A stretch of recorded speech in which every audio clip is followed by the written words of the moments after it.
என்னோட இன்னைக்கு routine work தான் என்னென்னு பார்க்க போகிறோம். ஃபர்ஸ்ட் ஆஃப் ஆல் வந்து பார்த்திங்கன்னா, ஆட்டுக்குட்டி ரொம்ப மெலிஞ்சு தான் இருக்குது. இது வந்து என்னமோ வெயில் காலங்கிறனால ஆட்டுக்குட்டியில் ரொம்ப சத்து கம்மியாக தான் போட்டுட்ருக்கு. அதனால் இந்த குட்டிக்கு மட்டும் மாட்டுப்பாலும் கூழும் ஆரியமாவு கூழும் 2ம் கலந்து கொடுத்துட்ருக்கோம். 2 நேரம் கொடுப்போம். காலையில் கொடுத்தது கொஞ்சம் மீதி இருந்தது. ஸோ அதனால் அதையும் கொஞ்சம் கொடுத்தலான்னு கொடுத்தாச்சு. அடுத்தது பார்த்திங்கன்னா, நம்ம வெள்ளாடு. இவன் இன்னும் ரொம்ப டிஃப்ரெண்ட்டுங்க. ஸ்நாக்ஸாக சாப்பிடுவா. முறுக்கு மிச்சர் தான் சாப்பிட்றாங்க மேடம். 2 மாதமா இருக்கா. அதனால் சரி ஒரு வேளை வேப்பந்தழை சாப்பிடுவாளான்னு செக் பண்ணுறதுக்காக வந்து உடைக்கலான்னு சொல்லிட்டு வந்தேன். வீட்டு பக்கத்துலேயே வேப்பந்தழை நிறைய இருக்குது. ஃப்ரெஷ்ஷாக இருக்கிறதா பார்த்துட்ருந்தேன். அது இல்லாமல் நம்ம பொரிக்கிறதுக்கு வசமான இடத்துல இருக்கான்னு பார்த்துட்டு இருந்தேன். இதோ இங்கே இருக்குது பக்கமாக. வாங்க ஃபஸ்ட்டு கொஞ்சமாக பொரித்து கொடுத்து பார்க்கலாம். அவள் சாப்பிட்றாளா இல்லைன்னு. சாப்பிட்டாலும் அதுக்கப்புறம் நிறையா பொரிச்சிக்கலான்னு சொல்லிட்டு கம்மியாக மட்டும்தான் நான் பொரிச்சிட்டு போனேன். ஒரு 3 கொத்து பொரிச்சிருப்பேன். 3 கொத்தையும் பொரிச்சிட்டு கொண்டு போய் கொடுக்கலான்னு சொல்லிட்டு கிளம்பிட்டேன். நல்லா நிறைய ஃப்ரெஷ்ஷாகவே இருக்குது வேப்பந்தழை. இந்த சம்மருக்கு வேப்பந்தழை மட்டும்தான் நல்லா ஃப்ரெஷ்ஷாக இருக்குது. மற்ற செடியெலாம் பார்த்திங்கன்னா துவண்டு போயிருக்கு அடிக்கிற வெயிலுக்கு. சரின்னு சொல்லிட்டு பொரித்து எடுத்துக்கிட்டேன். கொண்டு போய் வாங்க அவளுக்கு கொடுத்து பார்ப்போம் சாப்பிட்றாளா இல்லையான்னு சொல்லிட்டு கூட கொடுத்தேன். நல்லாவே சாப்பிட்றா. சரி ஓகே இவ தான் சாப்பிட்றாளே அப்படின்னு சொல்லிட்டு இன்னும் கொஞ்சம் கூட சேர்த்து கொண்டாந்து கட்டி விடுவோம் அப்படின்னு சொல்லிட்டு மறுபடியும் வேப்பந்தழை உடைக்கிறதுக்கு போயிட்டேன்.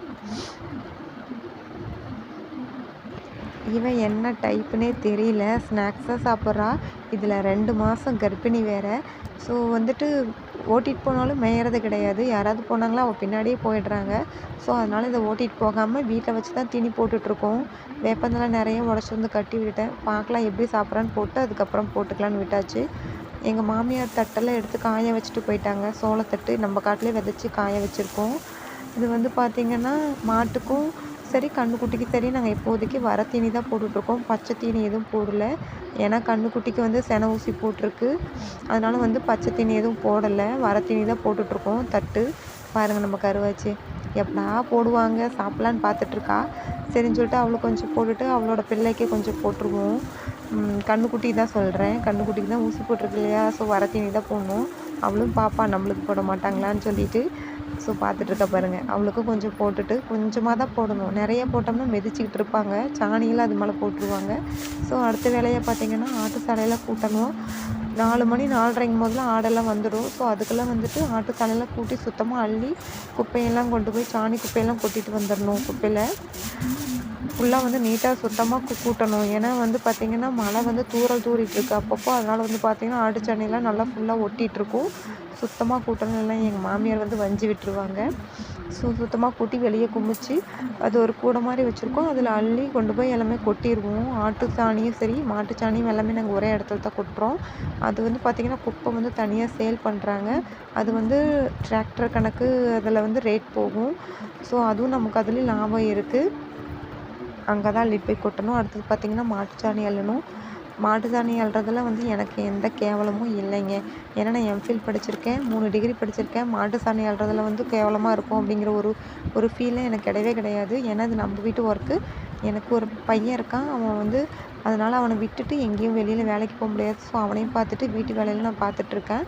அதில் வந்து மாட்டு சாணி அள்ளுற வேலையும் நான் தான் பார்த்துட்ருக்கேன். அதனால் எனக்கு எந்த கேவலமும் இல்லை. இது நம்மளோட ஒர்க் தான். ஸோ நம்ம தான் பார்க்கணும். வேலையெல்லாம் முடிச்சுட்டு ரொம்ப ஒரு மாதிரி டயர்டாக இருந்தது. சரி எலுமிச்சம்பழம் போட்டு லெமன் ஜூஸ் ஒன்று குடிச்சிடலான்னு போய் பார்த்தேன். இந்த ஓணான் மட்டும் இந்த மரத்தில் டெய்லியும் பார்த்துட்ருக்கேன். அது அங்கேயே தான் இருக்குது. எங்கேயும் ஓட மாட்டேங்குது. சரி வாங்க நம்ம அந்த வேலையை பார்ப்போம்னு சொல்லிட்டு லெமன் பொறிக்கலான்னு சொல்லிட்டு சுற்றி முற்றி தேடுறேன். என்னமோ தெரியலைங்க.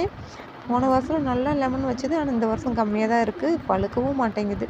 2 செங்காயை பார்த்து பொரித்து எடுத்துகிட்டு வந்துட்டு அறுத்து கட் பண்ணி நல்லா புழிஞ்சு விட்டுட்டு இதில் பார்த்திங்கன்னா நாட்டுக்காய் நல்லா சாறு வருங்க. நம்ம கடையில் வாங்குகிற காயை விட நம்ம வீட்டு தோட்டத்தில் வளர்த்துற காய் தான் ரொம்ப பெஸ்ட்டு.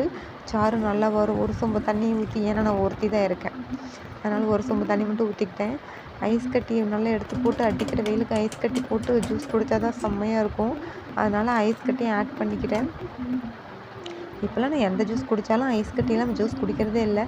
சர்க்கரை இல்லைன்னா ஜூஸ் நல்லா இருக்குமா? கண்டிப்பாக நல்லா இருக்காது. ஸோ சர்க்கரை தூக்கலாக இருக்கணும். ஒரு டைம் எங்கள் வீட்டுக்கு எங்கள் சின்ன மாமனார் வந்திருந்து சர்க்கரை கம்மியாக போட்டு கொடுத்தா ஒரு ஜூஸே குடிக்கலை. எப்போ வந்தாலும் கிண்டல் பண்ணிக்கிட்டே இருப்பார். ஸோ அதுக்காக வந்துட்டு பார்த்திங்கன்னா சர்க்கரை தூக்கலாக போட்டால் தான் ஜூஸ் நல்லாயிருக்கும். கொஞ்சம் நிறையாவே போட்டுக்கிட்டேன். அடுத்தது பார்த்திங்கன்னா அப்படியே நல்லா ஆற்றி விட்டு பெரிய டம்ளரில் 1 டம்ளர் அடித்தா தாங்க நல்லா அப்படியே திருப்தியாக இருக்கும். ஜூஸ் குடித்த ஒரு ஃபீலே வரும். அதுக்காக ஒரே ஒரு பெரிய டம்ளரில் ஜூஸ் ஊற்றி குடிச்சிட்டு அடுத்த வேலையை பார்க்க கிளம்பிட்டேன். பாத்திரம்லாம் க்ளீன் பண்ணி வச்சுருந்தேன். அதெல்லாம் எடுத்து செல்ஃப்லலாம் அரேஞ்ச் பண்ணி வச்சுருக்கேன். நான் தான் இந்த அரேஞ்ச்மெண்ட்லாம் பண்ணுவேன். ஃபஸ்ட்லாம் எங்கள் மாமியார் பண்ணிகிட்டு இருந்தாங்க. இப்போலாம் நான் டேக் ஓவர் பண்ணிட்டேன். இந்த சாமான்லாம் மெதுவாக எடுத்து வைக்கணும். ஏன்னா தம்பி உள்ளே தூங்கிட்டு இருக்கான். அவனுக்கு சத்தம் கேட்டால் எந்திரிச்சிடும் பார்த்துக்கோங்க. ஒரு வழியாக எல்லா வேலையும் முடிச்சிட்டேன். பாத்திரம்லாம் எடுத்து அரேஞ்ச் பண்ணிட்டேன். வெளியில் துணி காய வச்சுட்டு போயிருந்தாங்க என் மாமியார்.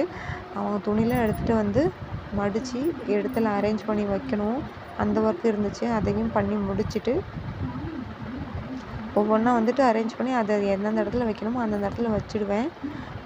எங்கள் மாமியார் துணி எல்லாமே நான் தான் வந்து மடிக்கிறதாகட்டும் துவைக்கிறதாகட்டும் எல்லாமே நான் தான் பார்த்துக்குவேன். அடுத்தது பார்த்தா தம்பி இன்னுமே தூங்கிட்டு தான் இருக்கான். ஒரு வழியாக ஓகே தேங்க்யூ பாய்.